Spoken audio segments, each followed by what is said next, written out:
Monday, August 5th, 2019. Digital Trends Live is about to start. Here are some of the topics we'll be covering. The Samsung Unpacked event is this week. We'll have lots of coverage leading up to it, but they are already releasing new products, including the Galaxy Watch Active 2. We'll have some details for you on that.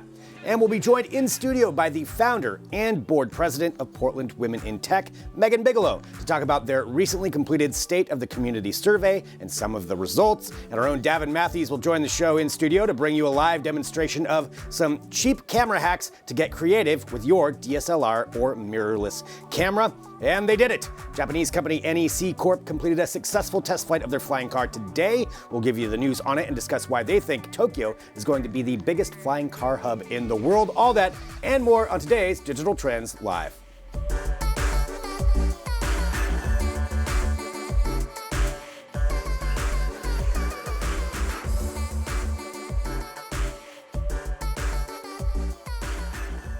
I like that picture, Portland, with all of the trees in it. Yeah, because that kind of represents what the rest of the city looks like. Yeah, definitely one of my more favorite views that we start off the show with. Yes, indeed. And hello, everyone. We are starting off the show right now. This is Digital Trends Live. This is our daily show here from Digital Trends, bringing you the trending tech topics of the day, news, interviews, headlines, discussions, and more, all while broadcasting across a number of different platforms. We're on LinkedIn Live, Periscope, Twitter, Twitch. We're on YouTube Live. We're on Facebook. We're on Dailymotion. We're on Apple News. We're on 2 different mobile apps, and we're at digitaltrends.com/live. In addition to being a smart TV app, we have that as well. So lots of different places that you can find us, which is why it's a lot of fun. It's Monday. We're starting the week off with some tech news. We've got lots to bring you up to date on and get you prepared for the week. But before that, let's just say this. I'm Greg Nibbler, joined now by Nicole Rainey. Hello, Nicole. Good morning. Good morning. And I also want to say happy birthday, Nicole. Thank you. It is Nicole's birthday today, so you can drop in your comments in the chat and tell her happy birthday if you so desire. And she's spending her birthday coming on the show with us to talk about tech. So thank you. My favorite people. Thank you so much. Let's do this. Let's talk about some Samsung Unpacked, which is coming up on Wednesday, just to keep everybody up to date on that. That's when we know they're going to be debuting the Note 10. And something else, we don't know exactly what else. We've got some speculation on that. But we do know already they've released the Galaxy Watch Active 2.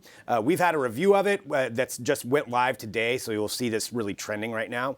And it's their latest active watch, and it does look pretty good. They've made some improvements over the last one. Some major things that could be coming out. The battery life is a little bit better. It's got the rotating bezel for the easier navigation. It's got LTE connectivity, so you leave your phone behind. I do actually like the look of this. It looks a little sleeker. It looks a little, I feel more like a watch. Yeah, I'm a big fan of just like Samsung's in general, like the circular approach versus like the more rectangular approach that you see in the Apple Watches. So I feel like this is really good news for people who are still looking for a new watch, a new smartwatch, especially one that they want more like fitness data from. Bad news maybe if you already own the Active. Right. Just because it only came out about like 6 or 7 months ago. So this is more of like an update to the watch, and it's a lot better than the previous iteration. Let me ask you this: do you wear a smartwatch at all? I do not, but I think I've been kind of like waiting for things to. I just never really liked the look and feel of original smartwatches. Yeah. But seeing something like this, I'm really into that. Like I like the smaller, more delicate look, I guess. I didn't want to be like walking around with like a giant piece of tech on my wrist. So yeah, I agree. That's kind of I have not gotten a smartwatch. I mean, I had a Fitbit, but this does all of that kind of activity and much more. This does make it look a little more appealing to me to actually get a smartwatch. And a couple of things that they will have coming to it, but aren't quite out yet. The ECG sensor, that electrocardiogram sensor, which will measure your heartbeats. They have the ability that could be turned on later on, but it's not going to have that right away when you buy this. So a little bit of a downside on that. Apple does have that already. And you do have to go through some kind of FDA trials to make sure that that's cleared. So I'm sure there's a lot of tests they still have to do on it. So a little bit of disappointment in that from our reviewer, from Corey, who reviewed this one. But still something it could be getting. So it's future-proof for that. So they could add that in later on. I do like the Google translation, just the way that it's integrated into it. Yeah, they have a couple more apps now available with this one. Maybe not as much as we'd like, or we've seen some other brands that have smartwatches, but there's a little bit more capability that you can have with this watch versus like some of the previous iterations. And I think what I like too is the return of the rotating bezel. Yeah. Like that to me, I know it's like a very, it's like a digital one, so you're not actually like turning the watch face or anything like that. But something about that tactile movement, I think, appeals to me more than like having to do this all the time. Right. You know, so it's a little bit easier to scroll through some of your messages by rotating around rather than like flicking. Yeah, I mean, and those little things, you know, it may seem like it's a small thing, but no, that's huge though. If you're using this all day long, you want to have something that you're comfortable with, and I totally agree. Turning that would be way easier than the swipe. They do have the 4G LTE connectivity, so you don't have to have your phone with you when you're out with it, which is great. Yeah, overall, this seems like a good watch. The price, it's going to come in, let's see, there's a 40 millimeter with one that's $280, and then a 44 is $300, which it sounds like is pretty comparable for watches of that end, which is also probably part of the reason I also haven't adopted it yet. That's just a little bit more than I think I would get the functionality out of it. Yeah. You know? But then, hey, this can match your outfit better. So there's like a function that you can take a picture of your outfit, and the watch is basically like, here's some different like color palettes that match your outfit. You get to choose one, so your watch face will actually match what you're wearing. That's funny. I did not realize that. That's kind of awesome. So yeah, adding in those different apps, adding in that a little bit more functionality, a little bit more of the look to it. I mean, I think it's a pretty cool upgrade. Yeah, of what we've got here. So that's just the one release for this week. So that's the Watch Active 2, Galaxy Watch Active 2. That again, we've got the full review up at Digital Trends. We had it already, surprise, and we were going through it. And so we've got a full review of everything that we saw on it that was good, that was bad, where it's going. But you can check all that out at digitaltrends.com. We'll have coverage all week long of what's going to be going on with Samsung Unpacked. I think that's the last major announcement as far as what they said before the event on Wednesday.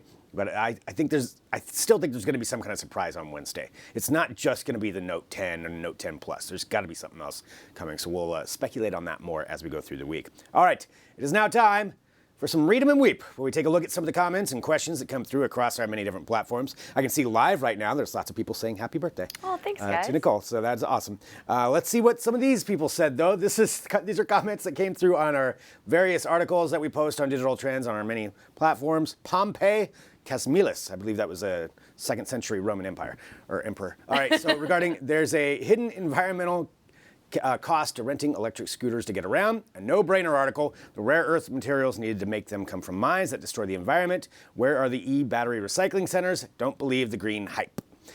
I mean, I do still think you've got a point on that. There is a cost for all of that stuff, but I still think it's probably in the end going to be better than what we're doing right now. I think the argument too is like it's not necessarily a better alternative to like walking or like riding your bike. Correct. But it's still a great alternative to maybe like riding your car or something like that. It's just we have to think about the big picture, because a lot of times we see like e-scooter, like, oh, it runs on batteries, it's better for the environment.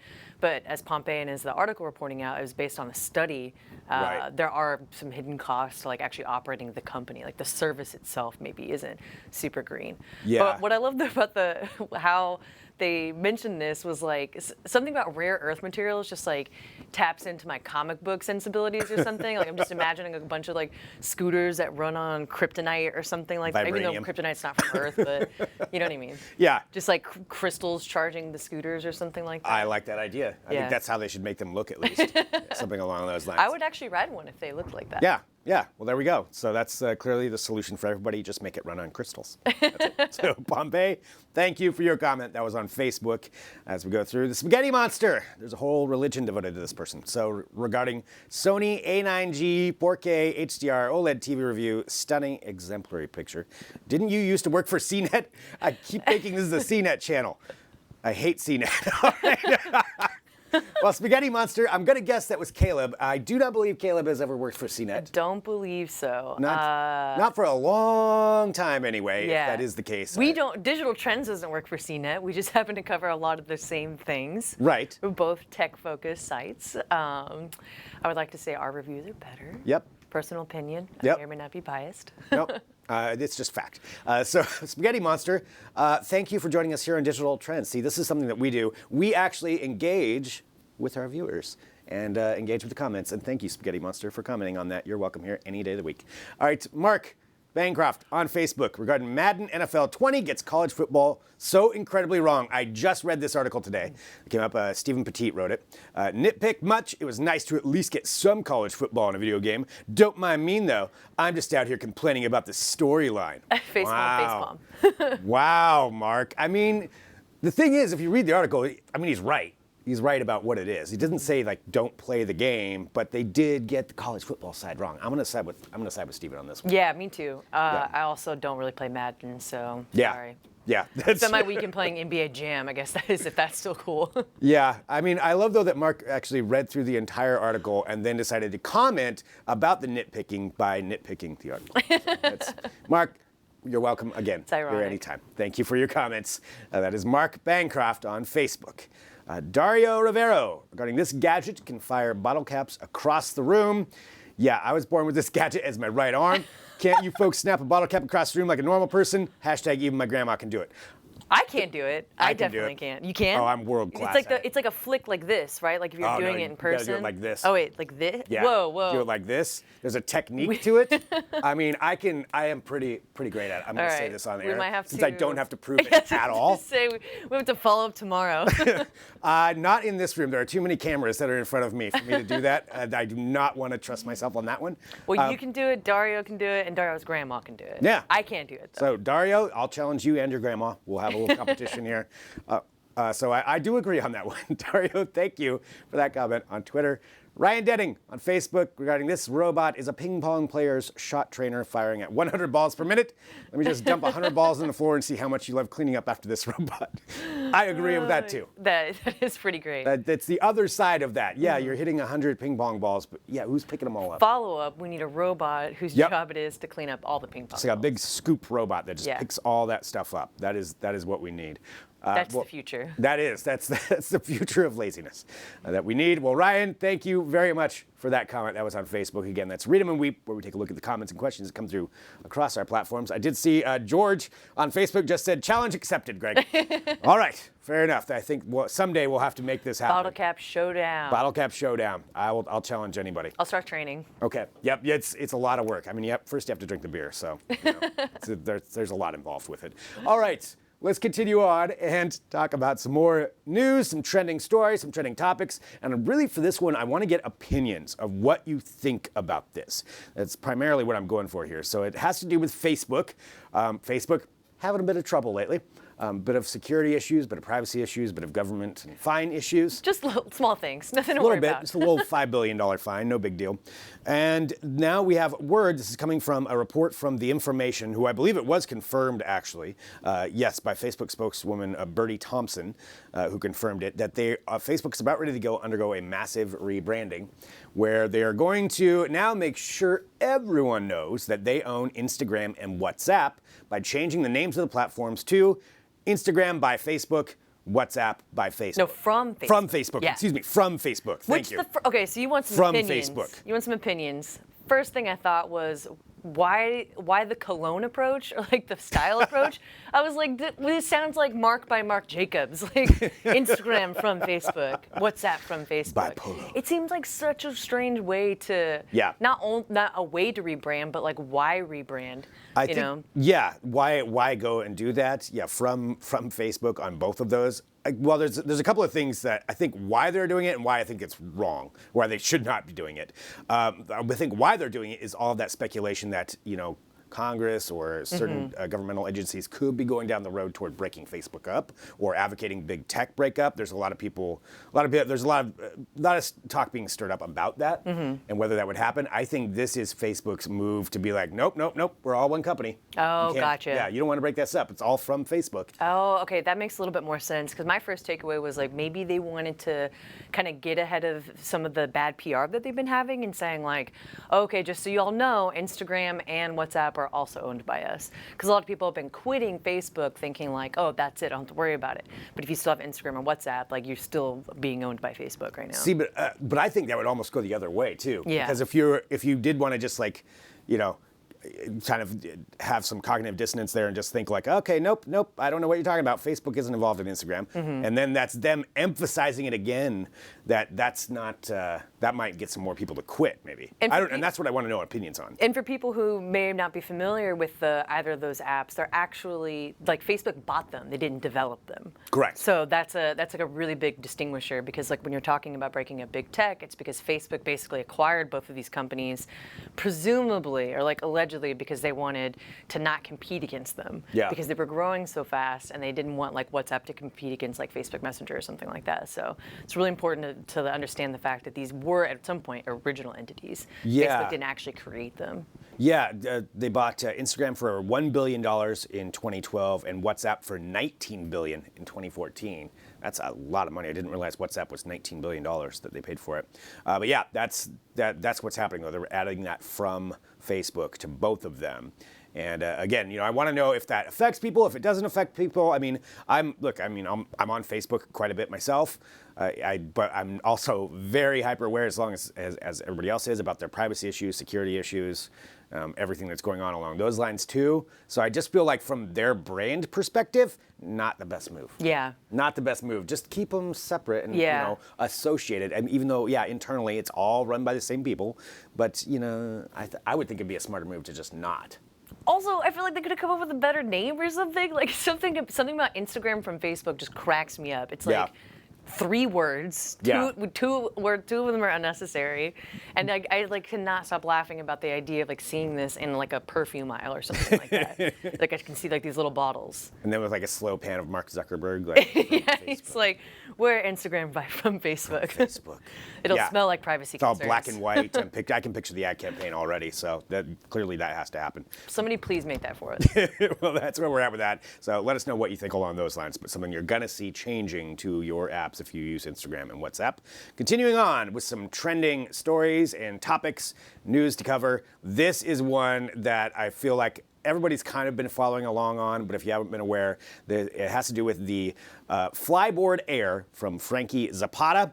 So there was the video and footage of him recently at Bastille Day in France, where he hovered over the French military with a gun on his jet board.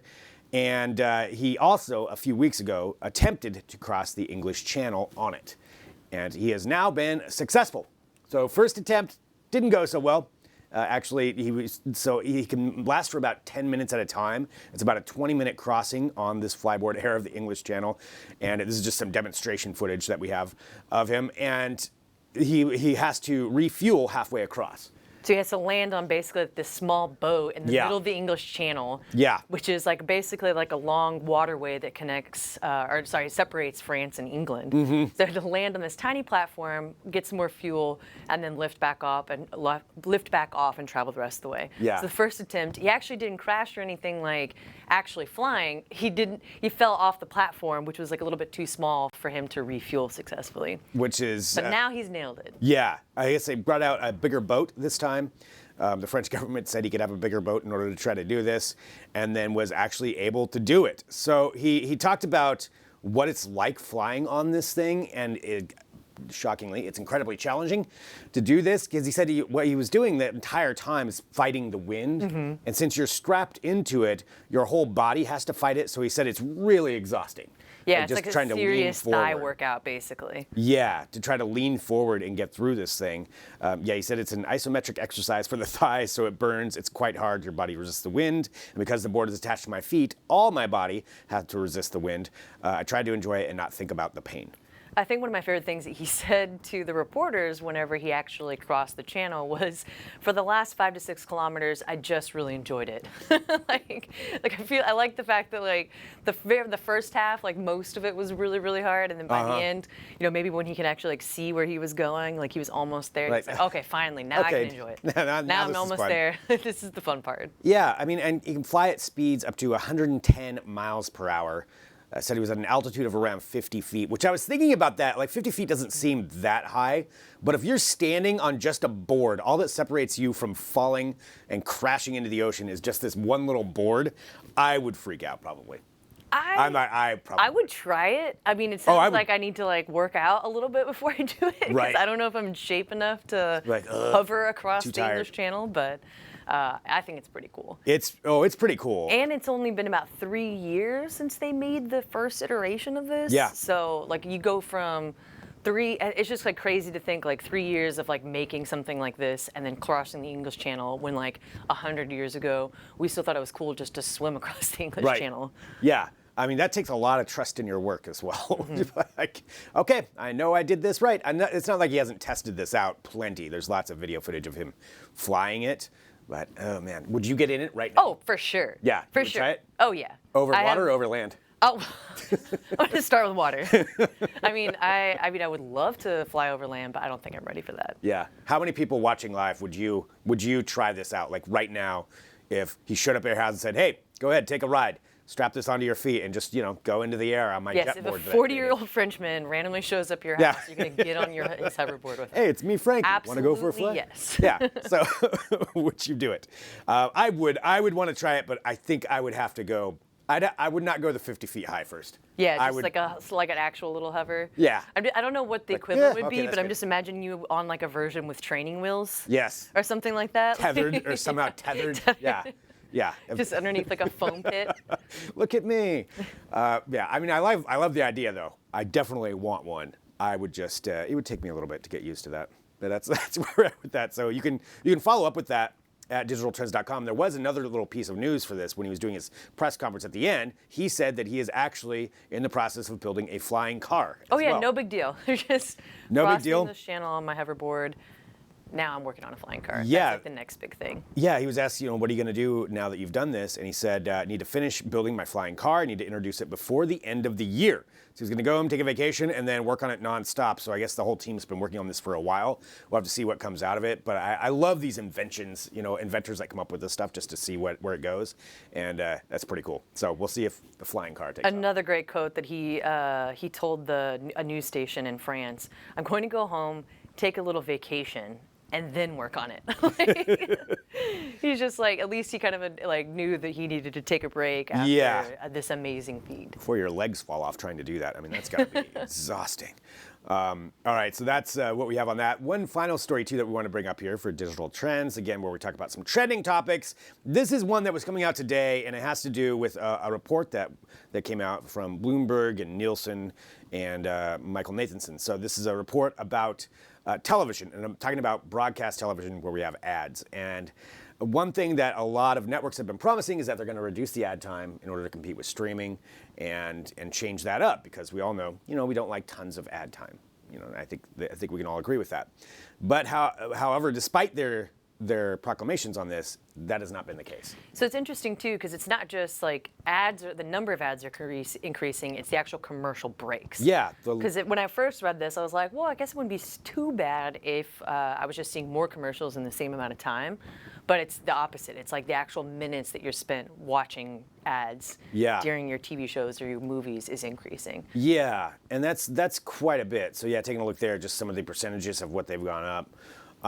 Fox was the only major cable network that actually decreased its commercial time, but all the other major players increased their commercial time. Well, and I think it's just a sign of the times with the streaming television wars that are going on, and all of these networks and how they compete and how this is all going to shake out. Because over the next couple of years, you're going to see, I think, some go away. You're going to see some streaming services go away, maybe even some networks, or they'll completely change.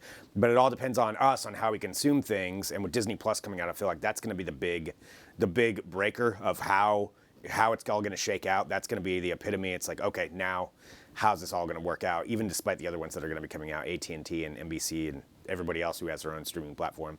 So, I mean, it comes down to that. Nothing's going to be free. You're still going to have to pay. So will we pay the rising streaming TV costs, or will we be comfortable with advertising? And how it's going to shake out. And I feel like right now everybody's kind of like towing the line between the two, because right now like some of these subscription services offer like ad-free versus like an ad-filled experience. Yeah. And I think it's really interesting just like how they're all kind of like dancing around each other. Yeah, and where it's all going to come down. So we'll have to figure it out. But that was just an interesting report that came out about it. We'll see more and more coming on with streaming television and television in general as we go through this year leading up to November, I think, with Disney Plus and then even beyond. All right, we've covered a lot of trending tech topics there There's lots more at Digital Trends, but we have more for Digital Trends Live coming up for you. In just a little bit, Davin Matthews is going to join us to talk about some camera hacks to make your shots look cooler, which is why I want to talk to him about that, because it's going to make me look cooler. Get your selfie game stronger? Yeah, basically. That's exactly it. It's all selfies all the time if you follow my Instagram. It's not. But I also want to say thank you to Nicole Rainey. Thanks for having me. Thank you. Happy birthday again to Nicole. Thank you to everyone joining here. And so here's what's going to happen. We're going to take a quick break, and then coming here in studio, we have from PDX Women in Tech, the founder and board president, Megan Bigelow, who's going to be joining us to talk about the 2019 State of the Community. It was a survey they did, talk about some of the results and what those mean. All of that is going to be here with us, so you can drop in your comments, your questions, whatever you want to bring up. I'm back here in a minute with more Digital Trends Live.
Welcome back to Digital Trends Live. Again, thank you everyone for joining us. We broadcast live every weekday, 9 a.m. Pacific, noon Eastern, bringing you tech headlines, news, interviews, and discussions. And we've got an interview and a discussion right now.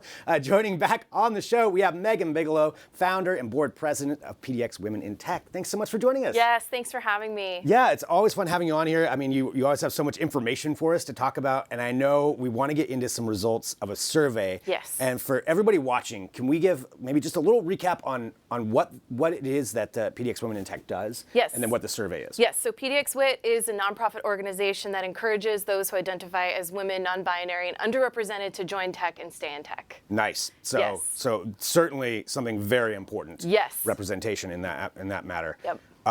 And so you're here in Portland for that. And then this State of the Community survey is a huge undertaking. It is. We've done it for the last 3 years now, but this is the biggest outcome we've had so far. So our goal in this survey is to collect information about the people in tech, about what it's like in tech. This year we had over 5,200 people respond to the survey. Wow. Last year it was 800. Wow. So this is a national data set. It's pretty epic. So this is beyond just Portland. This is just in tech in general. In tech in general, And yep. with that many people, I imagine the amount of data that you can extrapolate from that is tremendous. Oh yeah, like prior years, we were only really able to like cut things on real traditional gender lines, and this year we were able to like peel back the layer of the onion and really dig in. So, so you send this out. There's 5,200 people answering this. Do you want to walk through like what some of the results were, or some of the key data points that you had? Yes. Yeah. So this year, because we had so much rich data, we were actually able to look at how people answered based on race. Wow. So we started breaking things up into categories of people who were white, people who were Black, Indigenous, people of color. We call that BIPOC. And then we also looked at cis, so that is people who are born with the gender that they identify with, and people who are non-cis. And so when we looked across those 4 cut lines, we actually found that their way of perceiving diversity and inclusion initiatives is very, very different. See, and that's such a huge thing to get that kind of data, to understand all of those different perspectives. And like you said, 800 versus 5,200 is huge. Exactly. Like that's a huge amount of information. Right. So, so you notice that their perception of what diversity and inclusiveness is different. Is different. So let's talk about the facts. Okay. So in tech, 75% of the tech executive positions are held by white individuals. The majority of them are white men. The next large group is white women. So you know that those individuals are the ones that are directing and investing in diversity and inclusion initiatives. So we knew that going in. Right. But when we look at the data, what we found is that the diversity and inclusion initiatives are resonating with other white people.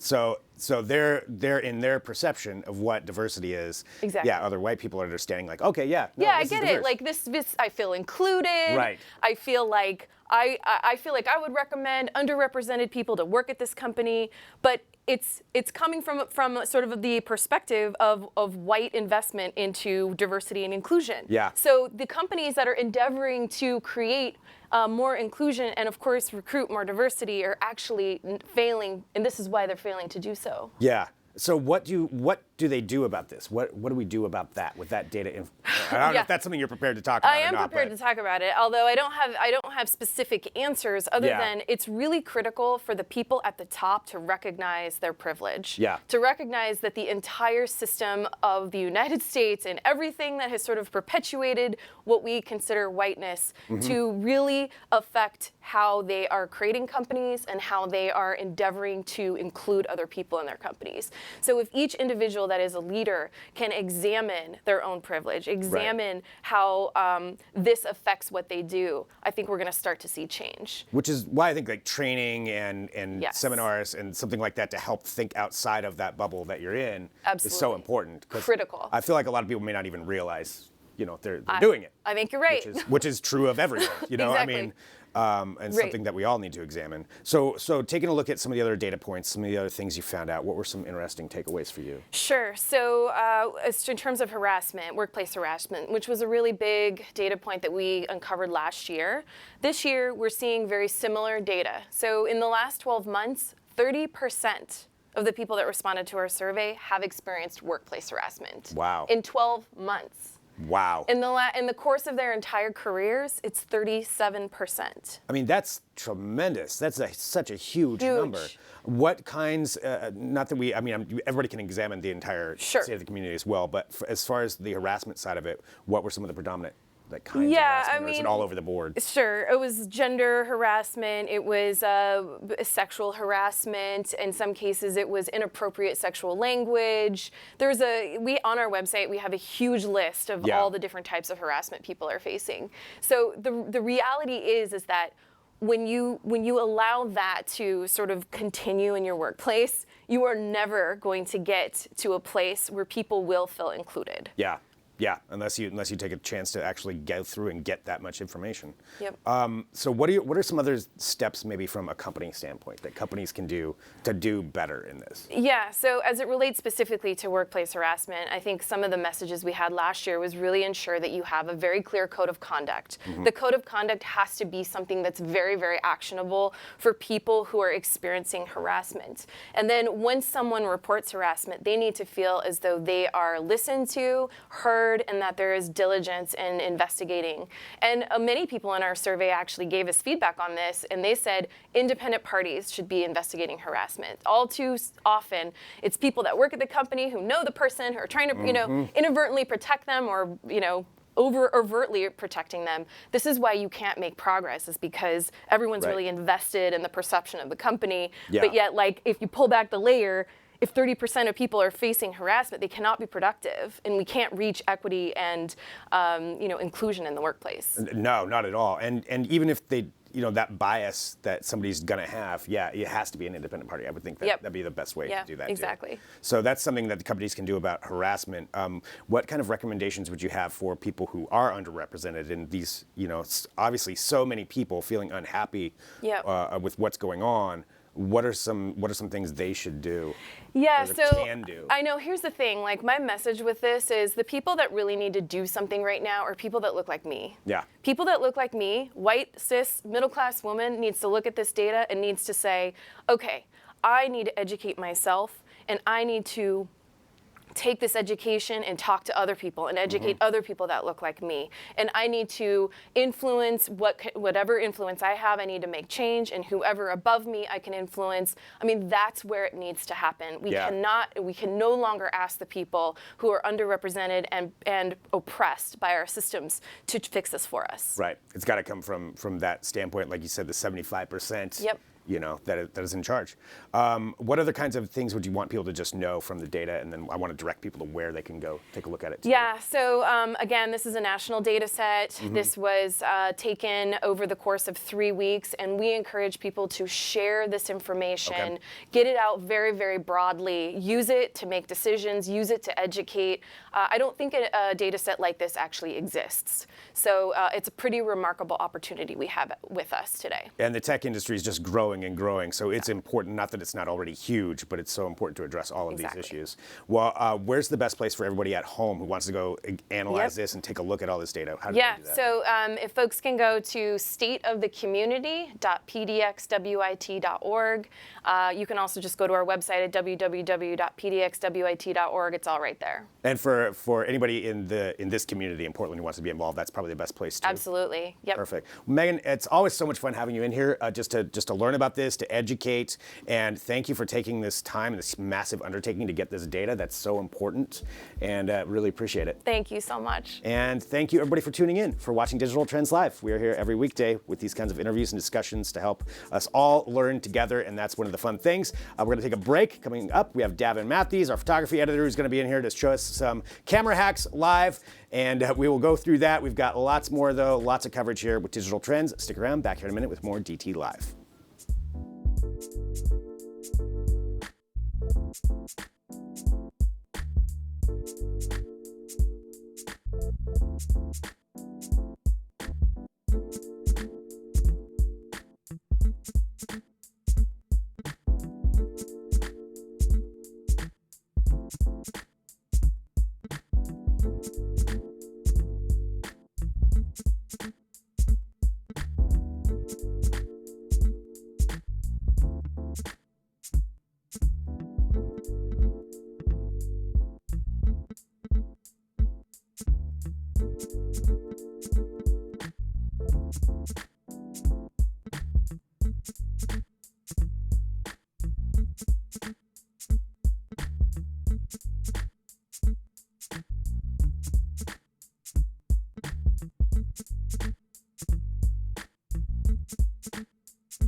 This is Digital Trends Live, broadcasting live on a number of different platforms, so wherever you're at, thanks for joining us. Drop in your comments as we go through the show, and we like to educate people about technology in different ways, and that's what we're going to be doing right now. Joining us, we have Mr. Davin Matthews. Hello. Hey. Good to have you back on here. And I'm seeing, like as usual, you always bring in a bunch of stuff. This is the highest tech stuff we've ever had on the show. This is it. This is the epitome. We've reached it right now. It's camera hacks. Let's go through this. So camera hacks, yeah. So kind of a slow news last week in the photography world. So we published a couple articles recently on camera hacks, and today we have one up, this kind of a bokeh tutorial on how to get bokeh, which is basically just blur. But there's a lot of different things you can do to kind of make your pictures better that don't cost any money, that probably you already have stuff in your home for doing this. So I've got some of those items here today. Okay. It's not the full list, but I'll go over what's on our 7 camera hacks article. And One of the easiest ones is just to use window light to get really nice studio quality portrait lighting. Really? So like you see the lights we have in the studio here and how they have that nice soft diffusion in front of them. Yeah. So you can actually take a window and you can take regular printer paper, white printer paper, tape it up onto the window, and it turns into a softbox. It looks really good. I hadn't done this before, so I went and tested it after reading about it, and it worked really well. So rather than a really expensive light that you would have to, which are great, right? You could just tape up. The white downside is paper. you have to be working during the right time of day. Yeah. You want that direct sun coming through and then diffuse it with the paper. Looks really good. But that's awesome. You might only have a couple hours there depending on how your windows are oriented. Yeah, but if you're going for free and it's a camera hack, I mean, exactly. you work within those 2 hours. That's what you got to do. Another piece of diffusion I found works really well is this is some packing material. This specifically came from a PlayStation 4 box. So for the low price of a PlayStation 4, you get this is like really nice half-stop, maybe one-stop diffusion. Okay. I've been really impressed with how good this looks. Really? So maybe now I'm trying to think if I threw mine away or not. Yeah, don't always throw away, if you're a scrappy photographer, don't throw away your packing materials. Okay. Hang on to those. That works really well. It's a good size, too. So you just put that up on a light or a window? Yeah, or, so you could put a light behind that, and that'll just soften it up and create a much nicer, more flattering quality of light. Okay. Speaking of flattering, yes. The next things we're going to get into, starting with these are just some LED string lights. Okay. These ones specifically are USB powered, which I like, so you can power these by any USB source. You can get some that are, am I going to blow out the cameras? It's live. We'll figure it out. So you can get some that have that are AA powered, but these are cheap. Yeah, so these are like, you can find them for like $5 on Yeah. Amazon. And they get a little more expensive from there. It's just little LEDs, right? Just little LEDs. And one of the things people like to do with these is create their own sort of just light bokeh by holding them right in front of the lens. Okay. So I'm trying not to disconnect my mic here. Okay. All right. This is happening all live, so if it goes terribly, you're all going to get to see it happen right now. So if we take a photo of you here. Oh, boy. Okay. Literally just by holding these up in front of the lens, we get some kind of cool ethereal effects. Nice. So you just get like the light kind of going through it? Yep. Okay. So it makes it look, like you've got some fancy set that's going on. We've got some sun flare coming in or something. But yeah, like that kind of stuff is really kind of fun. That's a great idea. Another one that's really popular is to use a prism. Okay, like an actual prism. Like an actual prism. So you can also get these really cheap on Amazon. Okay. There we go. There it is. There it is. And kind of the same thing. You can hold this just in front of a lens, and it creates a nice reflection. Okay. And as you move it, you kind of get a different effect. So again, it's just for like taking scenes that might be kind of, well, this is kind of a pretty good scene actually. But you can take scenes that are kind of boring looking and you can make them look more interesting. Nice. Another thing that you can do is actually hold your phone screen in front of it. Okay. And that will create a reflection off the phone itself. Like holding your phone screen up and then reflecting off of that? Yeah, so okay. I should probably take the case off this for it to really work, but. See if you can prove that one. I don't know. Yeah, so you can do, and obviously like these ones probably aren't turning out great because I'm not putting a lot of creativity into them. Yeah. But when you actually combine some of these techniques and put some time into them, you can get some really neat results with, spending a couple of bucks or sometimes not spending any money. Yeah, I wouldn't. That's not going to be my headshot. I'll tell you that right now. Let's go on LinkedIn. So that's cool though. These are all different hacks that we can all use. Yeah. And so, where do you get a prism from? How much is that? I mean, again, they start around $6-7 on Amazon. Okay. Like so you get different sets, different sizes. I do recommend, err on the side of getting one that's too big. Because if it doesn't cover the whole lens, you might not get the full effect. But yeah, the other trick is just, if you're using an interchangeable lens camera, set your aperture as wide as it will go. That way, whatever's close to I'm going to get this. Yeah. That way it'll make sure that everything that's close to it is really blurred. Okay. So some of the other hacks we talked about, there's one with a colander, a pasta strainer. You can hold that in front of a light, and it creates a really cool light pattern. Oh, I nice. didn't bring one of those in because I couldn't fit it in my backpack. But, That's all right. Everybody knows what a colander is. You can figure that one out at home. yeah. But And then you can also use plastic bags for a lot of things, actually, so they can diffuse flashes, or you can kind of create a lens hood out of them and put them around your lens. Nice. And yeah, And these are all up at Digital Trends. these are all up at Digital Trends, yeah. That you can take a look at and walk through some of these hacks. Do you use these in any of our photos that are on site? Well, I do have sample photos of all these for that article. Okay. And that article was written by Dan Ginn. He's a new freelancer for the photo section. Nice. But yeah, I went through and did a bunch of sample photos to test out these techniques. Ended up having a lot of fun with it. But yeah, some of these I have employed in camera reviews before. I try not to do it too much because I feel like I'm reviewing a camera and not reviewing my own creativity. But yeah, they're fun. So that's up at Digital Trends right now. There was one other article you said was up as well. yeah, so that's the bokeh tutorial. So that's just kind of related because it's talking about this concept of getting blur, which it's just kind of a very popular look right now. Yeah. Photos really stand out on Instagram if you can get it right. So it's about how you include light sources in the photo that really will create that blur and create that cool look. Got some examples of some films who have used it in different ways, some more successfully than others. But yeah, it's fun stuff. Nice. So Well, and all it's that's not always serious here on Digital Trends. right? I mean, I think we prove that every day here. So you can go to digitaltrends.com and take a look at those articles that Davin has up there, which are great. Now I'm trying to think which ones I'm going to try to utilize. I'm definitely going to see if I still have my PS4 packing paper because I did not even think about that would be able to be used. So all of that's there at Digital Trends. Walk through all of these different techniques that we have, and it's awesome. Well, Davin, thank you once again. Greg. Once again for joining us here on Digital Trends Live, and thank everybody for watching us live.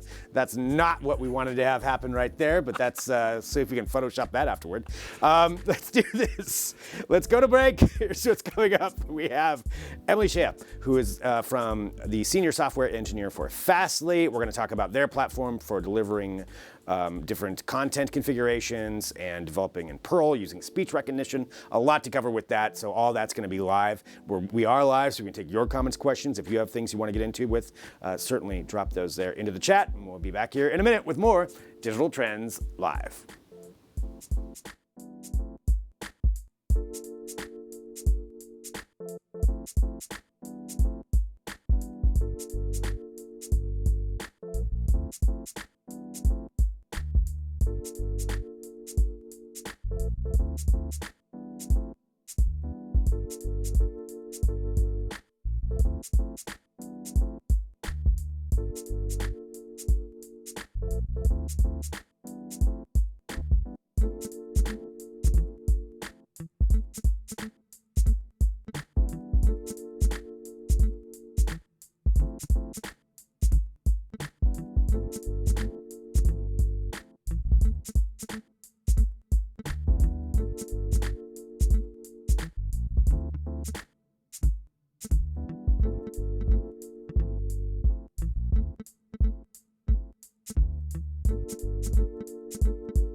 Welcome back to Digital Trends Live. Thank you so much for joining us. You can drop in your comments and questions as we go through the show. Since we are live, we can take those and we can absolutely incorporate that in. So let us know if you have anything. And right now, I am Greg Nibbler, very excited to have joining us here. We have the senior software engineer from Fastly. We have Emily Shea. Hello. Thank you so much for joining us.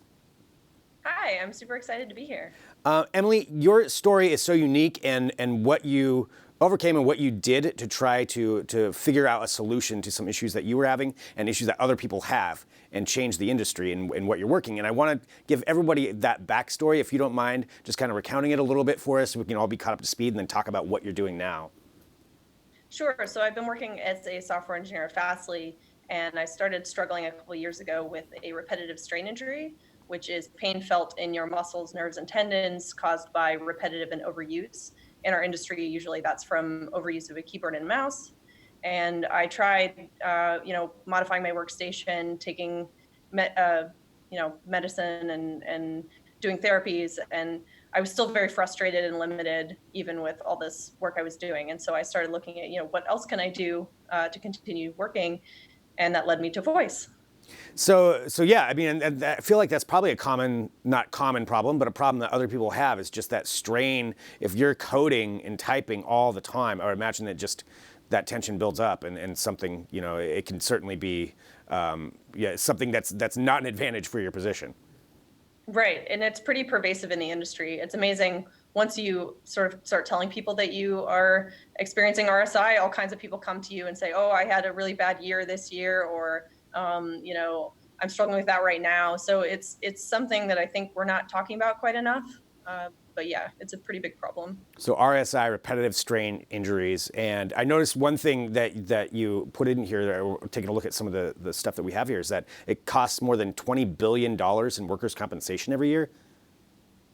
Yeah, so it's can be pretty costly because it's a chronic, ongoing injury that you have. It's, if something has been building up over time, it's a cumulative injury. It's not going to go away overnight with a quick fix. So you were experiencing this, and you said you started working on a solution to this and a way to get around this. And let's walk through that. Sure. So I started looking at, can I use my voice to write code? Mm-hmm. And I knew at least one person had done this before. Tavis Rudd gave a talk at PyCon in 2013 where he demoed his voice setup that he built at that time. So I was like, okay, it's possible. Let me look and see what the ecosystem is like today. And I found a technology called Talon Voice. And I found that it's actually much more accurate and efficient than I was expecting. And I've been using that. So let's walk through how that works, specifically when it comes to the coding side of things.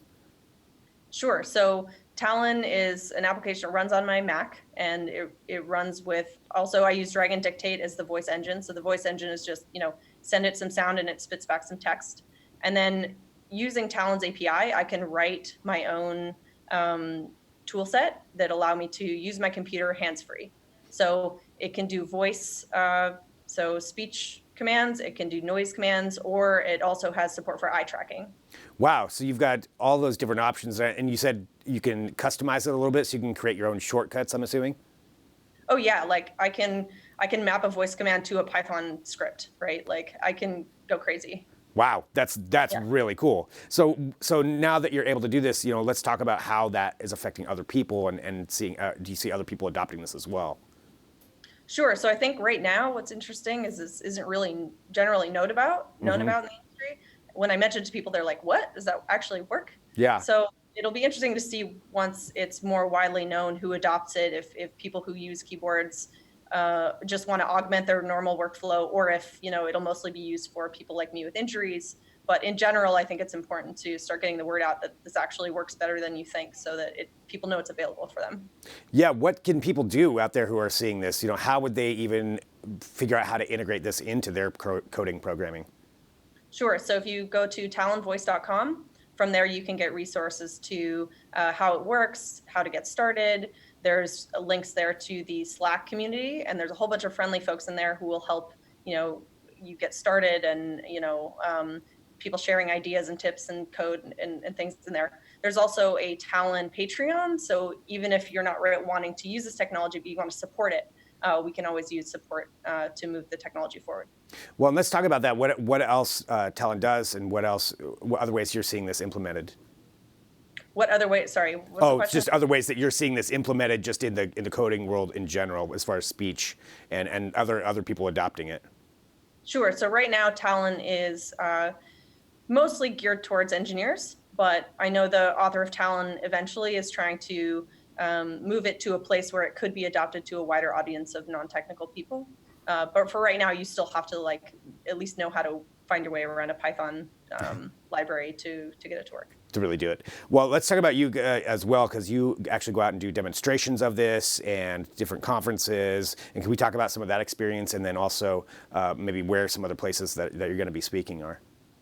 Sure. So I gave a talk in June at the Perl conference in Pittsburgh, and that was my first conference talk ever, and also talking about this stuff. And then I just gave a talk at Deconstruct in Seattle in July, and then I'll be speaking at Strange Loop in September, and also at Velocity in Berlin in November. Nice. And so as you're going out there, what's some of the feedback and response that you've heard from other people as you introduce this? Oh, it's pretty fun. When I first gave the talk internally at my company, everyone was just like, whoa, oh my God, they're just kind of amazed that it works. And I think the technology got better and kind of creeped up on everyone. And now they are suddenly like, whoa, it actually works. So it's been really fun. There's a lot of questions, a lot of curiosity, and some people who are genuinely just like, thank you for giving this talk. It made me a little bit more at ease knowing that this technology exists, because I have this fear of if I injure myself, am I no longer going to be able to do the things I love? Right, which is horrifying, to have to think about that. As far as when you're actually utilizing it in practice, how do you do that in an office setting? Right. Yeah. Adding an open office, adding a microphone to an open office can be a bit tricky, but there are ways to work around that. I do a lot of working remote, and Fastly is really great about allowing people to work remote and having a flexible schedule. So that's great for me. Other things you can do, there's a microphone called a steno mask that sort of fits around your mouth and will give you privacy and protection from other sounds sort of going into your microphone. Or there's these acoustic cubes that are made of glass that you can sit in, and those also help. So there are options, but it is a challenge with the open office environments. I kind of want one of those acoustic cubes just in general now. That's I want one of those. But those are all different ways, and to help overcome this. And like you said, there's so many people out there that have it and probably just can't think of a solution or go through dealing with pain because they didn't know there was another option out there. And it's really cool what you're doing to spread the word on that. And for everybody, I want to bring this up one more. Okay, we do have a question. Let's see, George says, are you envisioning or experiencing an office of coders walking and talking in code? That's kind of funny. That's interesting. And someone made a comment to me once that if I also used a screen reader, then I could totally be just walking around with holding a computer or something. You wouldn't need a screen at all, or keyboard and mouse. So I don't know, it's interesting to see where this will go. I mean, it's now opening eyes, I think, to a lot of people that it actually works, and, that it's not just a last ditch, use this only if you're severely impaired. Right. Yeah, it's actually a viable solution for a lot of people. Well, again, for everybody who's watching now, who's sitting there at home thinking okay, this actually fits in where I am, what is the best place for them to go to start figuring out how to implement it? Right. So I would point people to the Talon Voice website. Okay. And jump into the Slack channels. Everyone in there is super helpful. I'm hanging out in there. We've got a community repository that people contribute to and share scripts. So there's a lot of things that people have already built. So you hopefully and the author of Talon himself is always in there and very helpful answering questions. So I would say jump in there. Sounds like a great resource. Well, thank you so much for coming here on Digital Trends Live to talk about this and letting everybody know about it and help spread the word about this. Absolutely. Thanks for having me. Great. Yeah. If I can leave with one more point, I just want to emphasize that, take care of your bodies. They do wonderful things for you. Appreciate what your body can do for you now. And the future might be a little bit more diverse than the keyboard touch, model. And so I think we should be watching this space and questioning the assumptions that keyboard and mouse will always be what we use. And as developers, please build your tools assuming that someone may not be using a keyboard or a mouse. Very important. Yeah, and innovation in that world is just so important in general, because that's the foundation for everything that we're going to be doing. Well, Emily, thank you very much for joining us here on Digital Trends Live. Thank you, Greg. I appreciate it. All right, so really fascinating. So anybody out there who's looking for more information, she just told you exactly where to go for that Talon, for the Talon program, and just what you can do with it. Just really exciting stuff. And that's what we like talking about here at Digital Trends, is exciting stuff. And we've got more technology coming up. We do have some more news topics for you as we are broadcasting live across all of these platforms. So you can drop in your comments and your questions and let us know what you want to bring up. And we also have Adrian Warner, who's going to be joining the show here in about 10 minutes or so to talk about a new gift guide that went up here at Digital Trends. We love providing you gift guides. It helps me out tremendously. And this is the best gifts for college students. So if you know a college student, this is going to be a segment for you. And we'll go through a few of the highlights and talk about the gift guide in general. All that's coming up after some news, and all that's after this quick break that we're going to take. So back here in a minute with more Digital Trends Live.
This is Digital Trends Live. Thank you for watching. Drop in your comments. I want to say thank you to everybody who is doing that.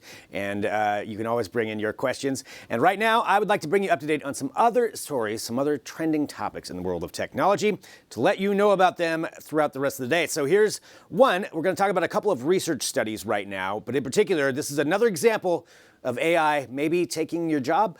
This comes from an MIT research group from their Computer Science and Artificial Intelligence Laboratory, or CSAIL. We've discussed them many times here on the show because they're always at the forefront with this cutting edge technology. And this is an AI they've been working on that can help a robot knit. Let me explain. Yes, knitting. So this program was essentially designed to showcase how you could take something that would normally be a bit of a creative process, but also something that has a concrete structure to it, and combine the two and allow a robot to do it. Knitting, I know, is a very personal thing for a lot of people, at least here in Portland. If you ride any kind of public transportation, you almost always see somebody knitting. I am not one of those knitters, but nonetheless, I appreciate the people who do that. They may not like this, though. So as we can see here, this is showcasing how this works, where you scan, there's showing a hand right here. Scan the hand, it can scan out where all of the knitting would happen, and then you put it into the program, and it will actually register this out so that it has the perfect pattern. You can customize the pattern, you can throw in designs on top of it, and it will just do it for you. And for a lot of people, I'm sure that seems like cheating. It is, but also it's something I would do because I would never have the patience to normal knit. And what they're talking about with the idea of this is just using computer-aided systems like this to help people get a faster start, to get into it. And knitting is certainly something that could be extrapolated upon. You know, you could use this kind of a program for a lot of different things down the line. But that's where they're at with it. And so it was able to create these hats, gloves, intricate patterns, doing whatever you want, all while just putting your hand down on there, or showcasing, scanning in what something else looks like. And eventually they want this to go out so that everybody would be able to use this. And you combine it with that robot that is there that can do the knitting for you. I couldn't help but think, we've talked about another AI group here on the show before called the DataBots, which is a heavy metal band that's actually streaming live 24 hours a day on YouTube, the AI heavy metal band. There was also the heavy metal knitting competition that happened recently. If you weren't aware of that, that is an actual thing that did take place, a heavy metal knitting competition that took place in Finland. And now I can only imagine within a few years, we're not even going to get to see and enjoy this. It's just going to be all a bunch of robots knitting and heavy metaling, and that's what's going to happen. It's going to win the competition. I say 5 years. 5 years, the winner of that is going to be a robot that will win the heavy metal knitting competition. So Finland, please watch out for that. If you're out there right now, I know this isn't something you want to do. Start practicing some more. All right, that is one story in the world of tech. Bringing you up to date on some other stories here, some other topics that we have. Lots to cover here on Digital Trends Live, and we are live. Let me just emphasize that one more time. We're live, we're taking your comments as they come through, and let's talk about some more robots. This is another study that's going on, and another study that is happening. This comes from the Department of Mechanical Engineering at Berkeley, at UC Berkeley. And they're always working on robotics, and we see a big trend in robotics right now of what people are trying to figure out is what's called soft robotics. And this is, the antithesis of Terminator, old Terminator style robots, maybe more new Terminator style, if that makes any sense. Here's what it is. It's robotics that can be conformed to their environment. And what they've created now is something they're calling a roach bot, a robo-cockroach. And that's exactly what it is. So these studies, they actually took a look at how cockroaches in particular are able to manipulate and traverse their environments. And they're incredibly, as we all know, they can get anywhere. They can go through anything. They're very hard to get. And so they wanted to create a robot based off of that principle and something that you could try to step on, but you couldn't even kill it. So this is demonstrating that little thing crawling there was their robot. That wasn't an actual cockroach. And they can step on it, put up to 60 pounds of pressure, and the robot will still go. They can't, essentially, it's very hard to kill it. And that's what they wanted to do. So they said that this thing can withstand up to 10 times the equivalent of squashing by a foot. This is according to one of the researchers. Squashing it will decrease the speed by 50%. But let's take a look at how it actually works. So it's underneath there. There's really only one leg. Right now, this has to be manipulated with electric wires. So you do have to still put an impulse in there, but that's how it's maneuvering. So you can kind of see one of the wires coming off. It's just electrical impulses. Eventually, of course, they would want to have this to where it could have its own power on it, but they don't have that quite yet. So as you see there, this is kind of demonstrating how it's able to turn. So with just those two little stands right there, like how would you be able to get this thing to turn? It's all about manipulating that electrical current. So you just put a little more on one side, a little less on the other side, and they're able to actually swing it around and turn it as it goes through its process. The reason they're looking at this is they want something really adaptable to environments. And this is what they always say when you talk about these studies. It's for emergency situations where you want to have a robot that would be able to get into, no matter what the situation is, be able to traverse something when an ordinary human would not be able to, or even a larger robot. So that's what essentially they're looking for. But it really, in the grand scheme of things, this has to do with the soft robotics trend in general. We've got a lot of articles at Digital Trends you can take a look at that walk through this, but I just wanted to showcase that roachbot is not the most flattering term, not probably the term that we want to think of when it comes to robotics, but still, it's taking some direction from nature and then utilizing that into robotics and seeing where it goes. We'll see what happens when the roachbots all take over. That's how it's going to happen. All right. Final story here that we're going to do before we take a break here with Digital Trends Live, and we'll come back and talk about our best gifts for college students guide that is going up, or that is up actually right now. This is one I brought up at the beginning of the show. It has to do with the continuing development of flying vehicles. We see a lot of people working on them, and we've covered a lot of companies, everything from Uber to Ford, there's all of these startups that are working on it, on flying vehicles and autonomous vehicles, and there is a Japanese firm that actually just had a test today. This video just came out today. It's from a group called NEC Corporation. This is the corporation that does it. And they work in a lot of different aspects of electronics, and this is one of the things that they have created is their own flying vehicle. So it's powered by a battery. This is the demonstration that happened today. It looks like essentially a giant drone, which is really what it is. It's four propellers there, able to lift off, and they wanted to showcase it in this safe zone. They said it's locked within this box in case something goes wrong. It doesn't tear off and just start flying on its own. So it's caged, which is kind of weird that they have to cage it, but nonetheless. This thing is about 3.9 meters long, 3.7 meters wide, 1.3 meters tall, weighs about 150 kilograms. This is all according to their statistics. And then it can, what they want it to do is that it would carry passengers. You can see right there, it's got room for passengers in it. And this is going to be a smaller version of what's going to be a bigger version of this vehicle. That went to about 10 feet tall, 10 feet high rather, and then was able to land back there, demonstrating that in principle, the mechanics work on it, the physics work on it, that they're able to do this, and then further development. So NEC Corp is not the one that's actually going to be developing it. It's a partner company that will be doing this. However, what they think is going to happen, what they're predicting, is that Japan itself, and this is an overall goal, they believe that Japan is going to be really one of the big hubs for flying vehicles in the near future. They think the city is lined up for it, the tech is all cutting edge, and that they'd be able to do it. So I mean, I wouldn't be surprised if that's where it went. There's a lot of tall buildings in Tokyo where that could go. But this is something that they're working on right now. So again, they're partnering with it. They're partnering with a company called Cartivator. They think that they'll start mass producing these machines in 2026, with them being very prolific in the world by 2030.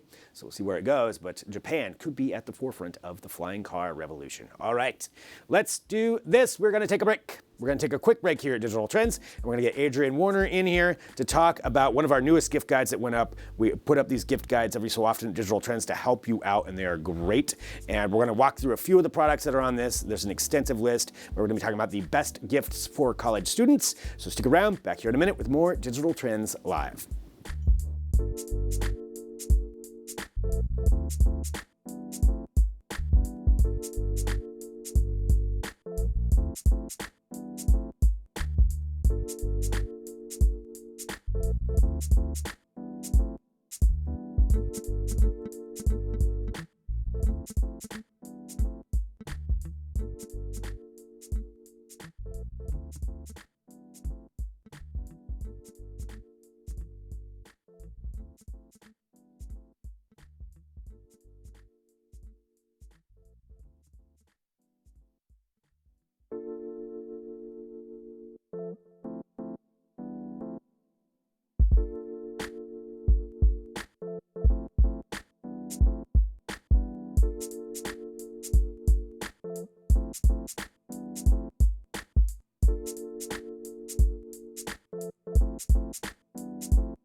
Well, hello, everyone.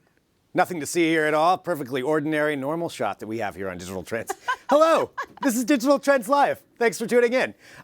We appreciate it. Drop in your comments as we go through. You know, one of the things we like to do here at Digital Trends is provide you gift guides. If you're like me, sometimes it's really hard to decide what to get somebody, or especially if you're buying for someone you ordinarily wouldn't, like a college student. For myself, I need help. And that's what our guides are for. Let's just be honest about that. I'm Greg Nibbler, joined now by Adrian Warner. Hi, everybody. Hello, Adrian. Here I am. Nothing to see here at all. Nothing to see here. Nope. where to look. Should we address the monstrosity on the table here? Yes. Let's just say this. So the guide is up now. The guide is up now. It is live on digitaltrends.com.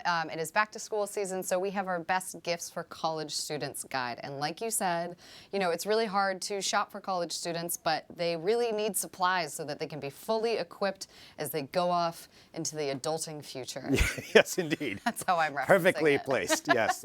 Perfectly stated. Perfectly placed, just like this giant box on our table right now. Well, let's walk through a few of these. I know there's tons of gifts that are up there, so there's a huge list you can go through. We're going to highlight just a few of them here for this, and I think we just go straight to the one right here on the table.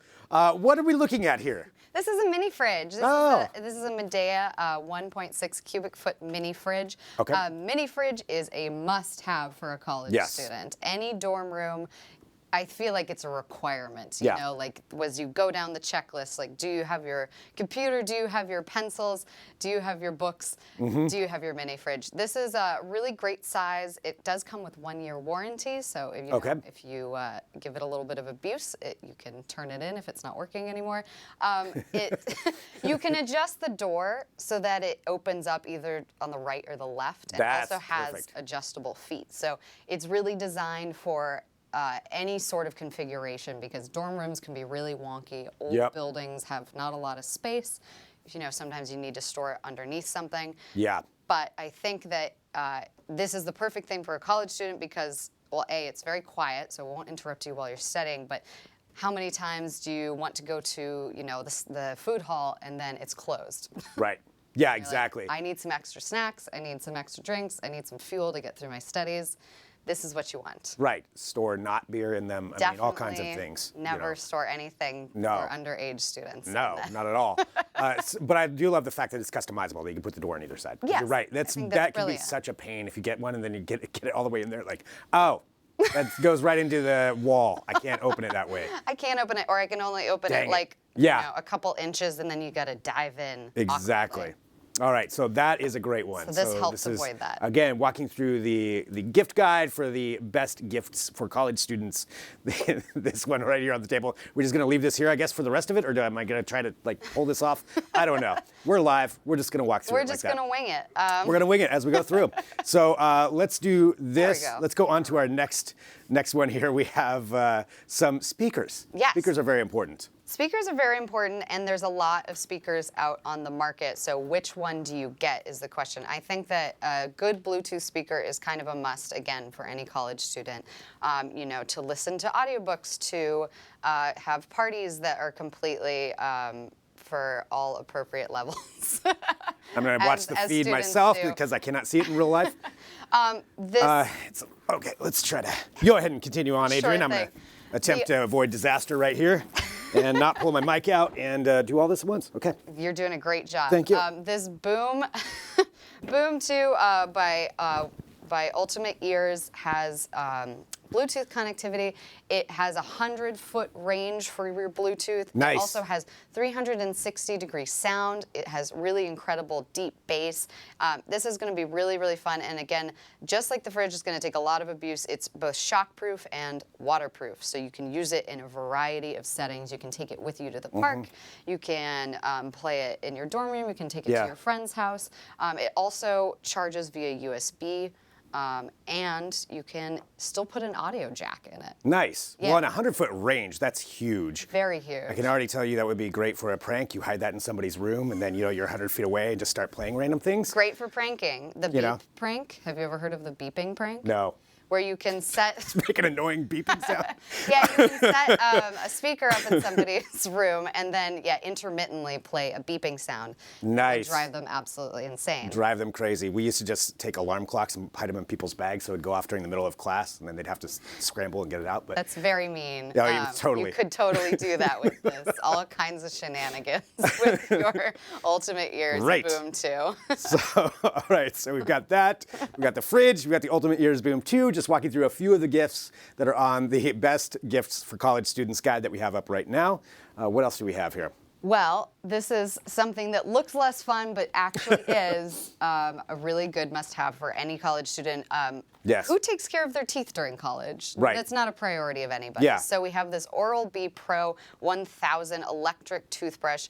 So it electrically recharges, and it has a lot of really cool features. One of them is it has an automatic sensor, so if you are brushing too hard, it will stop.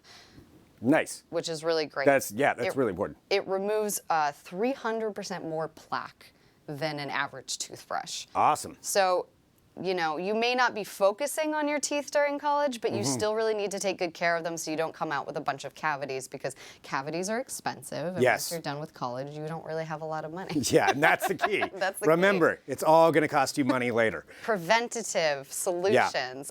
Another cool thing about this is you can set a timer on it, so it will run through the cycle of recommended time as recommended by a dentist for how long you should brush your teeth for. So you don't even have to think about it at the end of a long day. Just, you know. Yeah.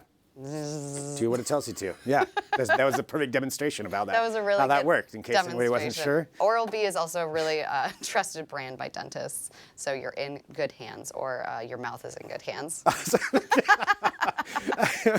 All right, so that is the Oral-B White Pro 1000 rechargeable electric toothbrush. So walking through some of the gifts that we have here for our best gifts for college students. All right, we've got one more here on the table. One more. I feel like this is the, you know, the piece de resistance. This Eufy. Oh, it made a cute little sound as it rolled over Piece to de me. resistance. Yes. That was a good. That was good. This Eufy robot vacuum actually won Best Vacuum of 2018, Best Robot Vacuum on our site on digitaltrends.com. So Nice. It is recommended by our editors as one of the best robot vacuums, and it is perfect for, you know, maintenance and just daily cleaning and things like that. It's also just a really elegant looking little robot. It's very quiet. I actually have one of these at home. Nice. So it's not any louder than like an average microwave sound. So Okay. it's not going to disturb you if you have it on an automatic timer and you're doing studying or you're trying to get a nap in. It's not going to bug you. It also is less than 3 inches tall, so it's going to fit under a lot of furniture. Sweet. It's really, really easy to take out the little bin. I'm going to demonstrate for you. So you just pop that guy out, and then it collects all the dust in here. You just knock it out really easily, and then you just slide it back in. So I love my Eufy at home. I wish I had one of these during college because, you know, whose turn is it to sweep? Like, nobody wants to actually do that. No. But you know that your parents are going to show up and they're going to be like, God, you're such a slob. And then there's going to be a scramble. Avoid the scramble. So you don't even have to think about actually doing the act of cleaning. You can just set this to run every day. It will go back to its little recharging dock. It will run up to 100 minutes a day, so it will just keep going and going. And it has little brush attachments too to collect all of the dust in the corners. It gets in really every corner. I love my Eufy. It's, you know, it's like a pet when you're not ready for a pet yet in college, but you can have your Eufy. You could even name it something else. Yeah, I mean, and avoid those future roommate fights. I mean, absolutely. just avoid, you know, solves it right in the beginning. Yeah, this is a peacemaker. Yeah. The Eufy. 100%.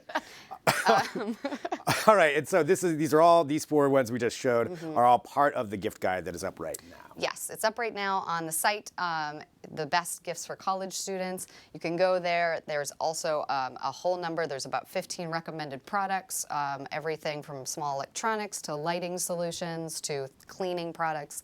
So you have a really good arrangement of prices and products for your burgeoning, you know, genius child or friend. I don't know. Well, let's just be honest, they're not all This geniuses. is getting weird. But, I mean, still. Still. I mean, I think this is great. So this is one of the gift guides. This is the gift guide that we have up right now. So fantastic. Well, Adrienne, thank you for showcasing these products. This has been fun.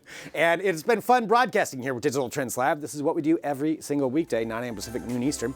Bringing you tech headlines, news, and interviews. Going back to the beginning of the show, just kind of recapping some of what we talked about. We had Nicole Rainey in here, and on her birthday, no less, to talk about some of the news. And that includes the Samsung Galaxy Watch Active 2, which just came out today. We have have our review already up, and that's kind of leading up to the Unpacked event on Wednesday, so follow along all week for information on that. We had Devin Matthews in here with some camera hacks, some different cheap camera hacks that you can use to make your pictures look better than they did before. We have Megan Bigelow from PDX Women in Tech talking about that 2019 State of the Community survey and some of the amazing statistics that came out of that. Really important stuff for all of us to kind of read, so you can check out that. We had Emily Shea from Fastly, a senior software engineer there, who came up with a solution to code via speech. And she's trying to spread the word about that so that other people can learn that that is an option for you. And then Adrian Warner in here to talk about some gifts, joining us as well. And thank you everybody who has joined us during this show. And you join us here every single weekday, or if you don't, we'd appreciate it if you did. Hop in, it's fun. We learn about technology, we have some fun, we are live, so all of that goes along with this, and we do appreciate it. And I will say this, we'll be back again tomorrow with another episode of Digital Trends Live.